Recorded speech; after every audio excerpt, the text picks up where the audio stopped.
ውስጡ ብናኝ ያህል ኩራት ውስጡ ያለበት ሰው ጀነት አይገባም አሉ። አንድ ሰሃባ ነበረ ኢኮኖሚካሊ ጥሩ የሆነ ሰው ነው። ሁሌ የሚለብሰው ብራንድ ልብሶችን ብራንድ ጫማ በጣም ራሱ የሚጠብቅ ነው። ደነገጠ። መለባበሴ ኩራተኛ ያስብለኝ ይሆን? አዲስ ልብስ፣ ሁሌ አዲስ ጫማ፣ አዲስ መኪና መንዳት በአሁኑ ቋንቋ ይሄ ይሆናል ብሎ የአላህ መልእክተኛ አላቸው። አንድ ሰው ልብሱ ጥሩ እንዲሆን ይመኛል፣ ጫማው ጥሩ እንዲሆን ይመኛል። ይሄ ኩራት ነው እንዴ አላቸው። ቃለ ላ እንዲህም አይደለም አለ። ኢነላህ ጀሚል ዩሂቡል ጀማል አለ። አላህ ውብ ነው፣ ውቦችን ነው የሚወዳሉ። ሁሌ የሚጸዳዱት ራሳቸው የሚጠብቁት። ነገር ግን አሉ ኩራት ማለት በጠሩል ሐቅ እውነት ሲመጣለት እውነት መመለስ።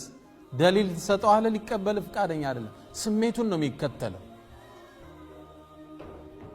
አንዘርተሁም አም ለም ትንዚርሁም ላ ዩእሚኑን አይቀበልም በምንም ቋንቋ